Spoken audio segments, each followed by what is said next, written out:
Shoot out 10:30 बजे के आसपास शुरू हुआ था। सिर्फ और सिर्फ गुड़गांव पुलिस हत्या के इरादे से आई थी। संदीप को मारना नहीं चाहते थे, अरेस्ट करना चाहते थे, तो गोली सारी छाती में क्यों? चलिए एनकाउंटर की कहानी बताता हूँ। स्क्रिप्ट में विलेन है बदमाश और हीरो है पुलिस। अब पुलिस एनकाउंटर के लिए तैयार है और मौका मिलते ही बदमाश पर दे दनादन तरीके से रिवॉल्वर की सारी गोली उतार दी जाती है। फिर मीडिया अपनी टीआरपी के लिए मामले को कवर करती है। मंत्री जी पुलिस की तारीफ करते हैं और कुछ इसी तरीके से एनकाउंटर करने वाली पुलिस की जमकर पीठ थपथपाई जाती है। मामले की जांच के लिए एसआईटी बनाई जाती है और फिर हम रिपोर्ट का इंतज़ार करते रहते हैं और कहानी का एंड कुछ ऐसा हो जाता है कि हमें इसकी खबर ही नहीं लगती। इन्होंने सिर्फ सुपर कॉप बनने के चक्कर में ये काम।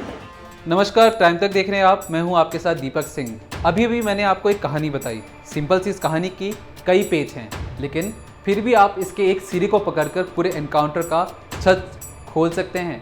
तो चलिए आज आपको 4 साल पहले एक ऐसी फेक एनकाउंटर की कहानी बताऊं जहां 20 साल की गर्लफ्रेंड ने अपने आशिक गैंगस्टर की हत्या एनकाउंटर के रूप में करवा दी। एक के बाद एक कई गोली बॉयफ्रेंड की सीने पर उतरती चली गई और प्रेमिका साइड में बैठे बैठे अपने बालों से खेलती रही। ये है गुरुग्राम के संदीप गडोली। गैंगस्टर पर हत्या, जबरन वसूली और लूट जैसे 36 मामले दर्ज हैं। करीब 1.5 दशक से उसने गुरुग्राम में अपना खौफ बनाकर रखा हुआ था।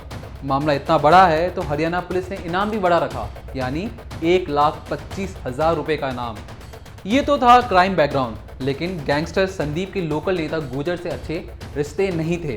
गुजर को डर था कि आने वाले चुनाव में संदीप खलल डाल सकता है। चुनाव जीतने के लिए गुजर ने गुरुग्राम के बड़े पुलिस वालों से संपर्क साधा और संदीप गडोली के एनकाउंटर का प्लान तैयार किया। प्लान के तहत संदीप को हनी ट्रैप में फंसाना और उसका एनकाउंटर करना था। प्लान बिल्कुल सही बैठा और संदीप के करीब दिव्या को भेजा गया। दिव्या गुरुग्राम की रहने वाली और दिल्ली में मॉडल का काम करने वाली लड़की थी। दिव्या के चेहरे पर खूबसूरती ऐसी कि संदीप उसके मुंह से बाहर नहीं आ पाया। जहां एक तरफ प्यार का चक्कर चल रहा था, तो वहीं दिव्या की मां संदीप के हर कदम की जानकारी पुलिस और गुजर को दे रही थी। पुलिस मानो साई की तरह संदीप के पीछे थी, लेकिन वो हर बार पुलिस की रेड से पहले वहां से भाग निकलता। चूही बिल्ली का ये खेल बदस्तूर जारी था, लेकिन इसे अंजाम 7 फरवरी 2016 को मुंबई के अंधेरी के होटल में दिया गया, जहां गैंगस्टर संदीप और उसके 2 दोस्त आकर रुके हुए थे। संदीप ग्राउंड फ्लोर पर अपनी गर्लफ्रेंड दिव्या के साथ था, तो वहीं उसके 2 दोस्त पहली मंजिल पर रुके हुए थे। सब कुछ सही चल रहा था, लेकिन तभी दरवाजे से आवाज़ आती है, संदीप संदीप दरवाज़ा खोलो, हरियाणा पुलिस। इसके बाद निहत्थे संदीप पर गुरुग्राम से आए अफसरों ने ताबड़तोड़ फायरिंग खोल दी। दिव्या पर आंच तक नहीं आई। होटल के सीसीटीवी कैमरे में हरियाणा पुलिस की एक सारी करतूत नजर आ रही थी। और हमने हर एक ऑफिस में रिक्वेस्ट करी थी कि भैया मारना मत, हम सरेंडर कराएंगे, मारना मत, लेकिन उन्होंने करनी हत्या।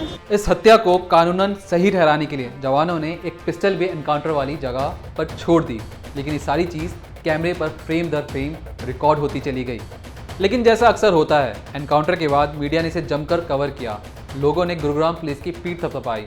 सब कुछ जैसा पुलिस के मुताबिक चल रहा था। तभी संदीप के घर वालों को हरियाणा पुलिस की इस कार्रवाई पर शक हुआ। इसकी एफआईआर मुंबई पुलिस के पास दर्ज करवाई गई। मुंबई पुलिस ने तुरंत ही मामले को क्राइम ब्रांच में भेजा और एक के बाद एक ऐसे कई सबूत सामने आने लगे, जिससे साबित होने में देर नहीं लगी कि एक महज एनकाउंटर नहीं बल्कि सरेआम कत्ले-आम था।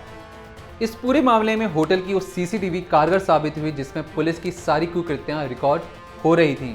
मुंबई पुलिस ने अपने कुछ अफसरों को गुरुग्राम भेजा। मामले की तह तक जाना जरूरी था।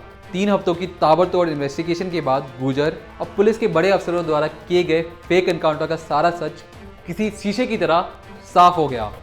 मुंबई पुलिस ने अपनी जांच में गुजर के साथ हरियाणा पुलिस के 5 जवानों पर चार्जशीट दायर की और इस पूरे मामले को एक फेक एनकाउंटर करार दिया।